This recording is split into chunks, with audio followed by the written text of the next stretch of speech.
자, 주택임대차 보호법에서 소액 임차인 보호 제도를 하겠습니다. 소액 임차인은 최우선 변제권이라고도 합니다. 자, 소액 임차인은 최우선 변제권. 그러니까 보증금 중 일정액을 먼저 배당받을 수 있는 제도를 말합니다. 소액 임차인에 해당하면 그 집이 경매가 됐을 때 보증금 중 일정액은 보장을 받는다는 제도입니다. 소액 임차인의 요건이 중요하죠. 어느 금액 이하로 소액 임차인이 되냐가 중요하죠. 주택임대차 보호법에서는 서울특별시에서는 1억 1천만 원 이하까지 임차인에 해당합니다.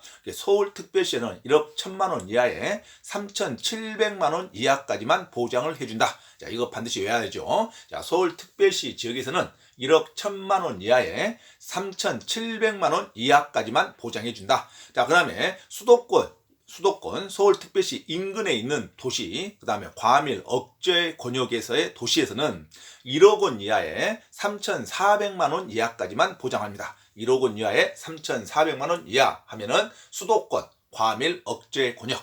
그 다음에 기타 광역시, 그리고 인구가 많이 있는 안산, 김포, 강주, 파주, 이 도시에서는 6천만 원 이하까지 소액 임차인 요건이 됩니다. 6천만 원 이하에 2천만 원까지 보장해준다. 2천만 원 이하까지. 그 다음에 기타 지역에서는 5천만 원 이하에 1,700만 원 이하까지 보장합니다.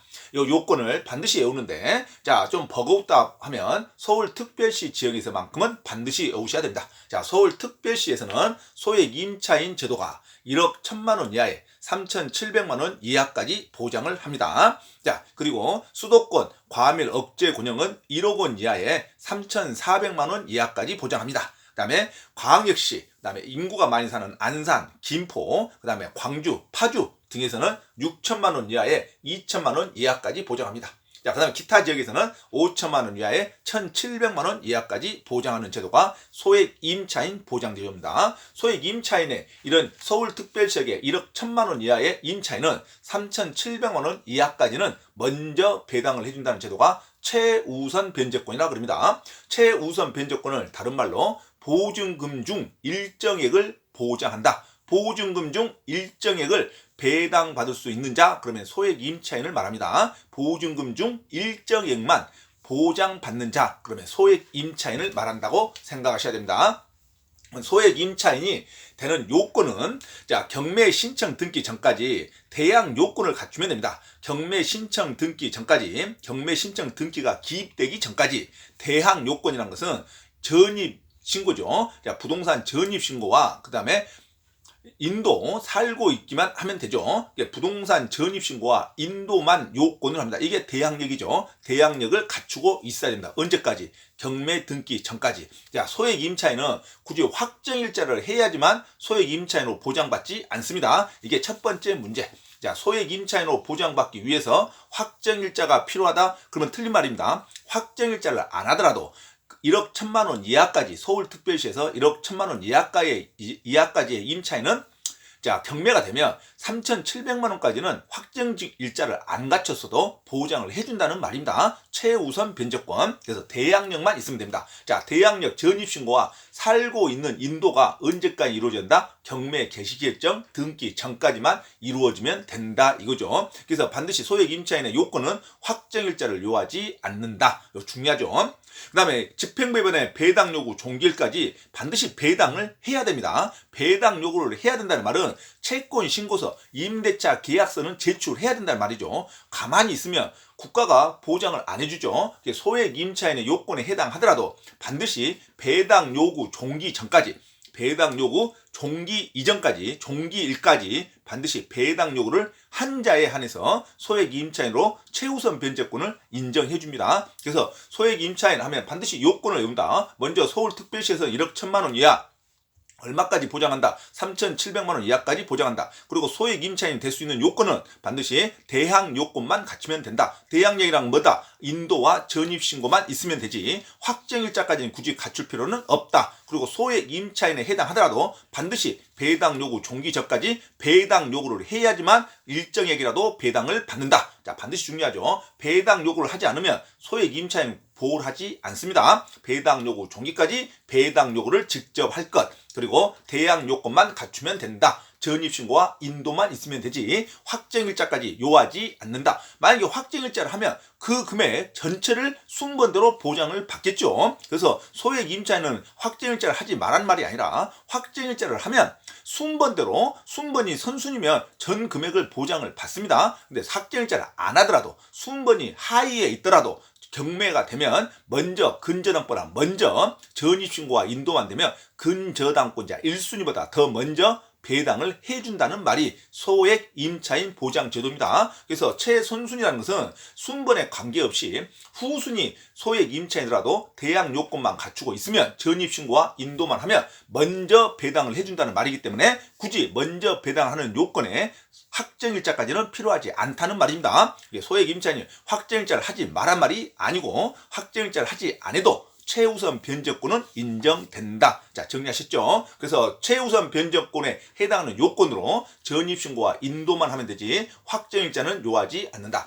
하지만 반드시 배당 요구 종기까지는 배당 요구를 해야 된다. 이게 제일 중요하죠. 그리고 서울특별시에서는 1억 1천만 원 이하에서 3,700만 원 이하까지만 보장해준다. 이거죠. 그리고 보증금 중 일정액의 합계가 그러니까 한 가구에 너무 소액 임차인이 많이 살고 있으면 전부 다 배당을 최우선으로 할 수가 없겠죠. 부동산 경락 가격도 그렇게 높지 않은데 그래서 저당권자도 받아갈 수 있는 배당 금액을 확보하기 위해서 자 보증금 중 일정액의 합계가 매각 금액의 2분의 1 이하까지만 배당을 해줍니다. 그래서 소액 임차인이 여러 수가 있을 때는 2분의 1 매각 금액의 2분의 1 이하로만 지급한다. 그래서 3,700만 원 전부 다 못 받을 수도 있겠죠. 자 그래서 한 가구당 소액 임차인이 많이 살 때 수인일 때는 자 소액 임차인 일정액 중 보증금 중 일정액 중 합계가 매각 금액의 2분의 1 이하까지만 배당합니다. 2분의 1 이하까지만 배당한다는 것도 놓치면 안 됩니다.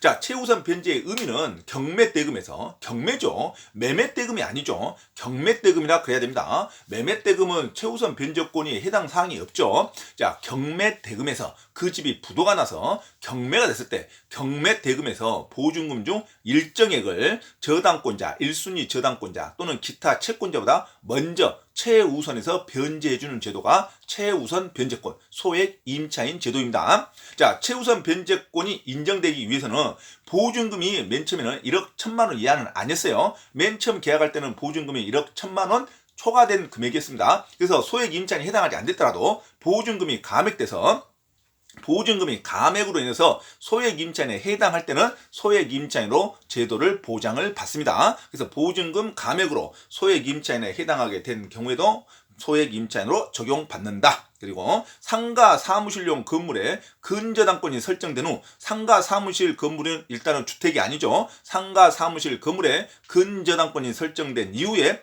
주거용 건물로 용도가 변경되어서 임차한 후순위 소액 임차인도 적용이 됩니다. 그래서 상가나 사무실용 건물에 근저당권이 설정된 후에 주거용 건물로 용도가 변경되어 임차한 후순위 소액 임차인도 선순위가 저당권이 그 상가 건물에 이미 잡혀있다 하더라도 주거로 전향돼서 용도가 전용돼서 나중에 들어온 후순위 나중에 들어온 임차인이 소액 임차인이 경우가 된다 할지라도 소액 임차인으로 보장을 받습니다. 사무실과 또는 일반 사무실 업무용 건물이 맨 처음에는 저당권이 설정돼 있는 상태에서 용도가 변경되어 주거용으로 바꿔져서 나중에 들어온 소액 임차인이라 할지라도 저당권보다 후순위 소액 임차인이라 할지라도 자 소액 임차인으로서 최우선 변제권은 인정된다. 그러면 되겠죠. 그래서 금액의 감액으로도 소액 임차인은 인정되고 용도가 변경되어 나중에 주거용이 돼서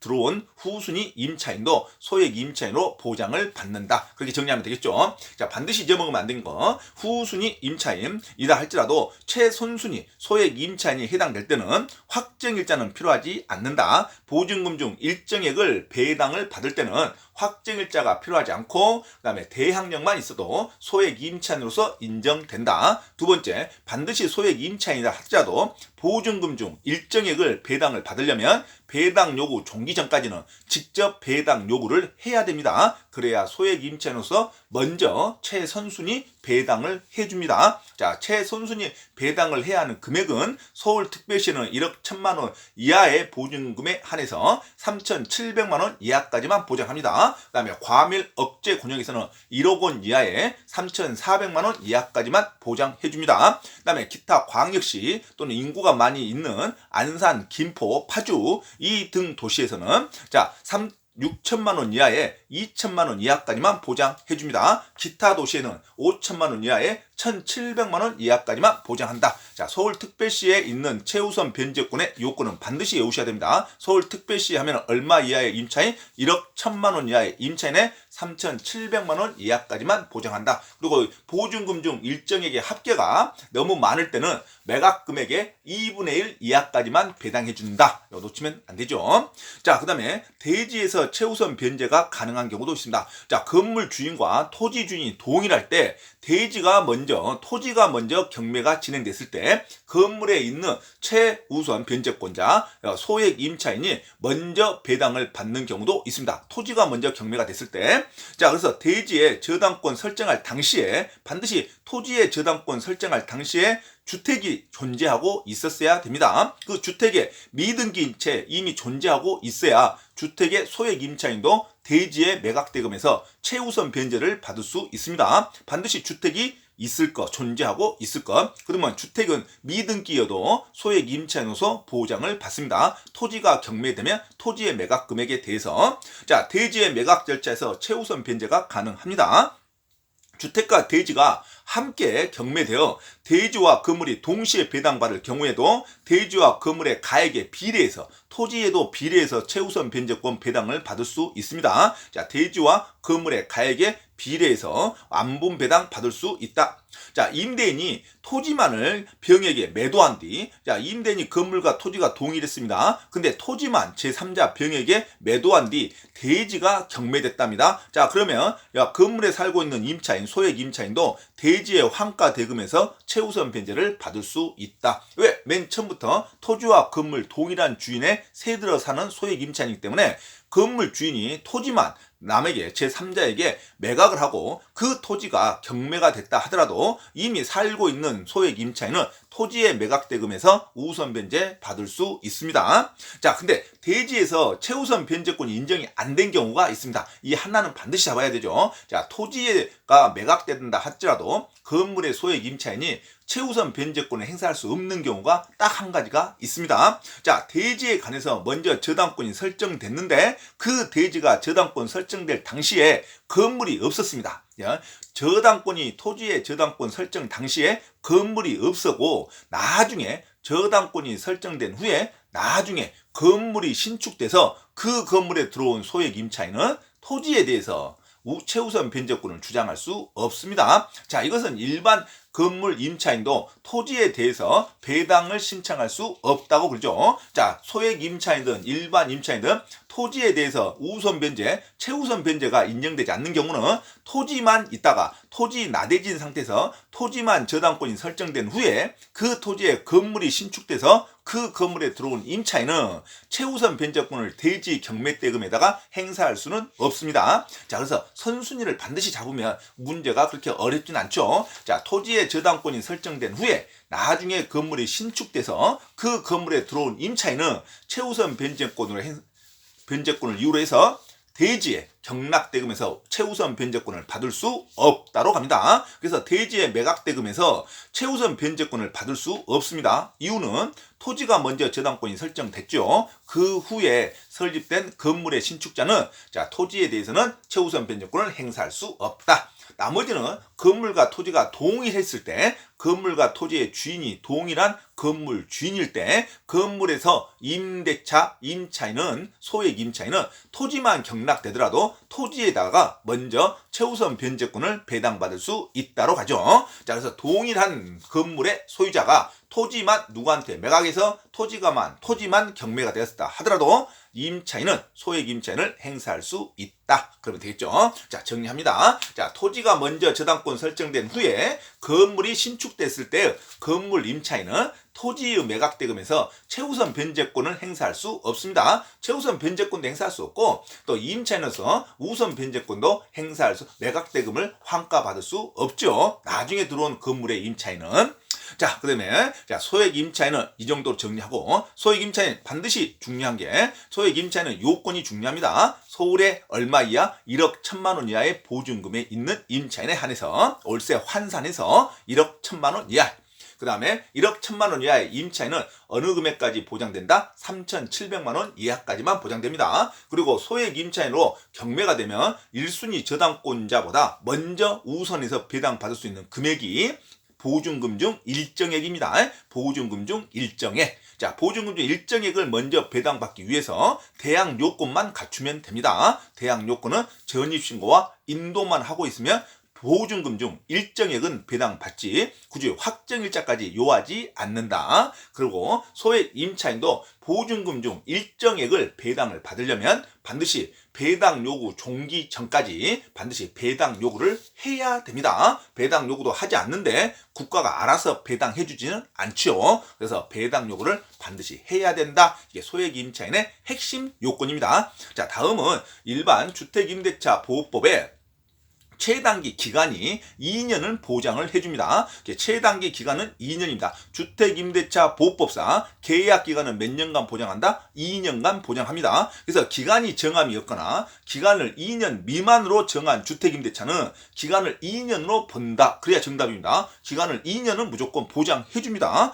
그래서 계약서상 1년으로 계약한 경우가 종종 있습니다. 주택임대차 계약서상 1년으로 계약하면 그 계약은 유효이고 임대인 입장에서는 2년으로 보장을 해줘야 되고 임차인 입장에서는 2년 미만으로 정한 기간을 유효를 주장할 수 있습니다. 임차인은 선택권이 있어버립니다. 1년짜리 주택임대차를 계약하면 임차인은 1년만 살고 보증금을 돌려받으라고 주장할 수 있고 또 임차인은 1년짜리 계약을 했더라도 지나고 나서 1년을 더 살겠다. 2년을 주장할 수도 있습니다. 그래서 2년 미만으로 계약한 계약은 주택임대차 계약은 일단은 유효하고 임대인은 무조건 2년으로 보고 임차인은 1년도 주장할 수 있고 2년도 주장할 수 있다. 이렇게 정리해 주셔야 됩니다. 그래서 임차인은 2년 미만으로 정한 기간을 유효함을 주장할 수 있고 임차인은 2년 미만으로 정한 기간에서 2년을 주장할 수도 있습니다. 근데 임대인은 무조건 2년으로 봐야 됩니다. 그래서 임대인은 2년 미만 1년짜리 계약을 했다고 해서 그 계약 기간을 1년을 주장할 수는 없습니다. 임대인은 무조건 2년을 보장해야 되고 임차인은 1년을 계약했으면 1년도 주장할 수 있고 또 2년도 주장할 수 있다. 이렇게 가야 됩니다. 자, 그리고 법정갱신으로 법정갱신이라는 것은 만료일 전에 해지 통보를 하지 않거나 조건을 변경하는 통지를 하지 않았을 때는 서로 간에 별다른 이야기가 없었을 때는 자동 계약이 연장되는 것을 법정갱신이라 그럽니다. 법정갱신은 무조건 2년으로 의제가 됩니다. 주택임대차 보호법상에서는. 그래서 임차인은 묵시적 갱신 이후 언제라도 임대인에게 계약 해지를 통지할 수 있습니다. 법정갱신이 돼버리면 임대인은 무조건 2년으로 보기 때문에 임대인은 법정갱신 자동 연장이 되면 2년 안에는 해지 통보를 할 수가 없습니다. 나가라고 할 수가 없습니다. 임대인은 무조건 2년으로 다시 인정해야 되고 임차인은 언제든지 나간다고 할 수 있습니다. 그래서 법정갱신되면 임차인이 주어인지 임대인이 주어인지 반드시 봐야 됩니다. 그래서 임차인은 언제든지 계약을 해지할 수 있다. 이렇게 가야 되죠. 그래서 임차인이 계약을 해지하고 나면 통지하고 나서 3개월 후에 효력이 발생됩니다. 3개월간 돈을 마련할 시간을 준다는 거죠. 그래서 임차인은 법정갱신되면 언제든지 계약을 해지할 수 있고 해지 통보 후 몇 개월의 효력이 발생된다? 3개월 후에 효력이 발생됩니다. 3개월 후 효력 발생된 것을 세 종류가 있습니다. 다시 한번 정리합니다.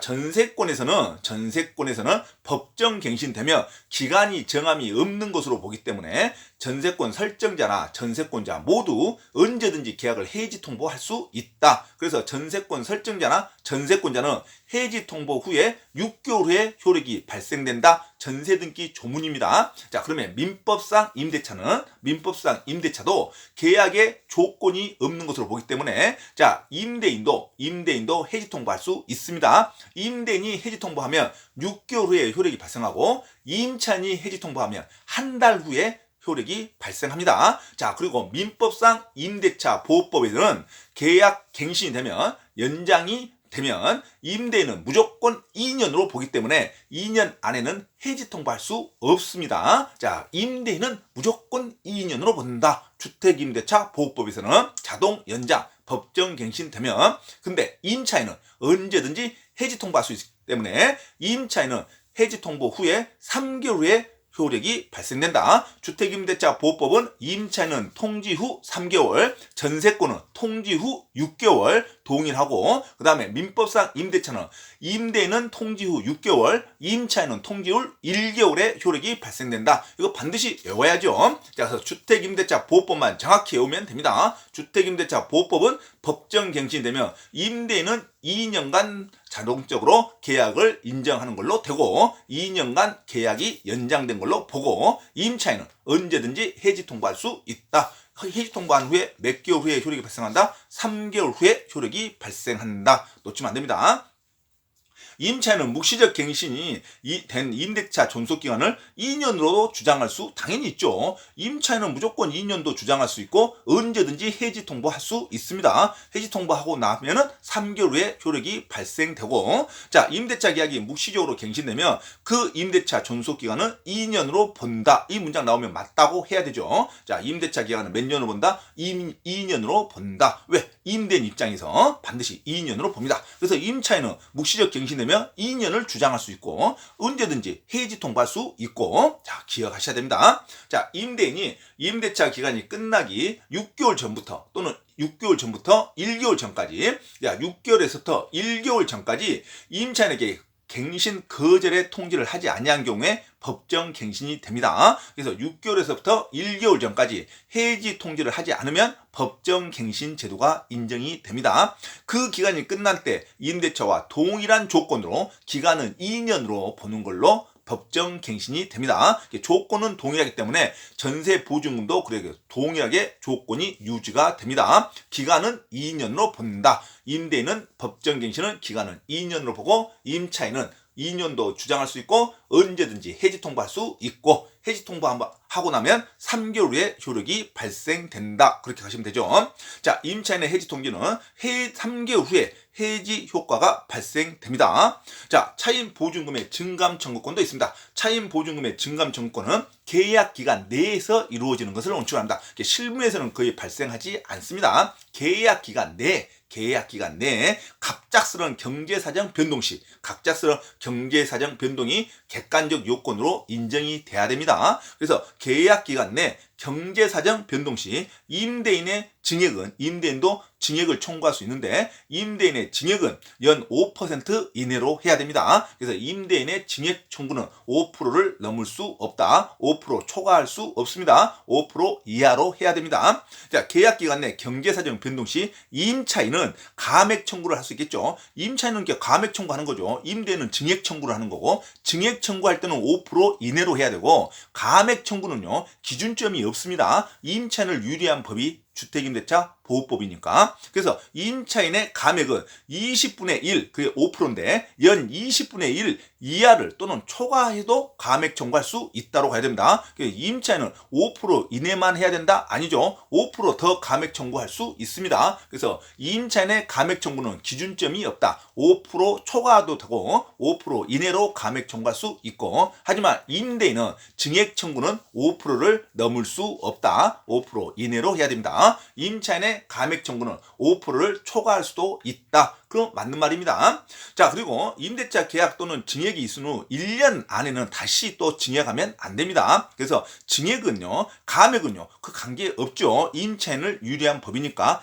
증액 청구만, 증액만 한번 증액하고 나면 5% 이내로 증액하고 나면 1년 이내에는 또 다시 증액 청구할 수 없다. 그렇게 나와야죠. 그래서 임대차 계약 또는 증액 계약이 있은 후에는 1년 이내에는 다시 하지 못합니다. 자, 차임 증액 청구에 대한 제한 규정은 임대차 계약이 종료된 후 재계약을 하는 경우에는 적용되지 않죠. 자, 재계약상에는 5% 이내 다시 계약한다는 규정이 없습니다.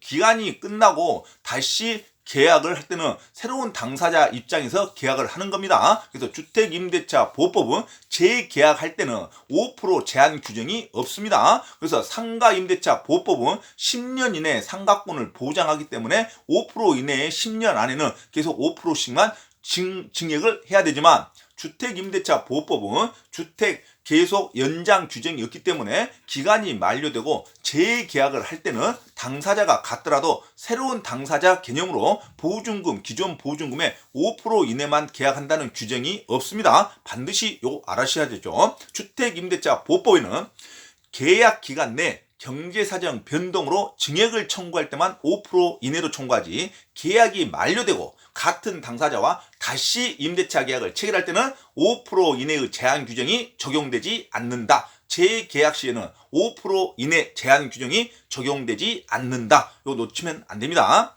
자, 그리고 임차인이 올 차임 있죠. 올 차임을 전환하는 겁니다. 보증금으로 전환하는 제한 규정이 있어요. 자, 보증금 중 10% 이내, 보증금 중 10% 이내로 올 차임 전환 규정이 있습니다. 보증금 연 10% 이내로, 자, 보증금 올 차임을 전환하는 겁니다. 월세로 전환하는 거죠. 보증금 중 10% 이내만 월세로 전환할 수 있다. 자, 그래서 기준금리 3.5%를 더한 비율 이내야 됩니다. 이자가 연 3.5% 이내로 해야 됩니다. 자, 보증금 연 10%와 그다음에 한국은행에서 공시한 기준금리 연 3.5%를 더한 비율 중 낮은 금액을 곱한 비율로 올 차임을 전환해야 된다. 보증금 중 일정액을 월세로 바꿀 때는, 자, 보증금이 10% 이내로 하고 그다음에 한국 기준금리 연 3.5% 비율 이내로 해야 된다. 야, 이걸 이 정도만 아시면 되겠죠. 자, 임차권의 승계입니다. 임차권의 승계는요, 주택임대차 보호법에서만 인정됩니다. 자, 임차권의 승계는 임차권자 사망 시 상속인이 없답니다. 임차권자 사망 시 상속인이 없을 때는 그 주택에서 공동생활을 하고 있는 사실혼 배우자도 임차권의 권리와 의무를 승계할 수 있습니다. 임차인 당사자가 사망했을 때 같이 가족 생활을 하고 있는 사실혼 배우자도 임차권을 계속 유지하고 승계할 수 있습니다. 그래서 상속인이 없을 경우에 해당합니다. 상속인이 없을 경우는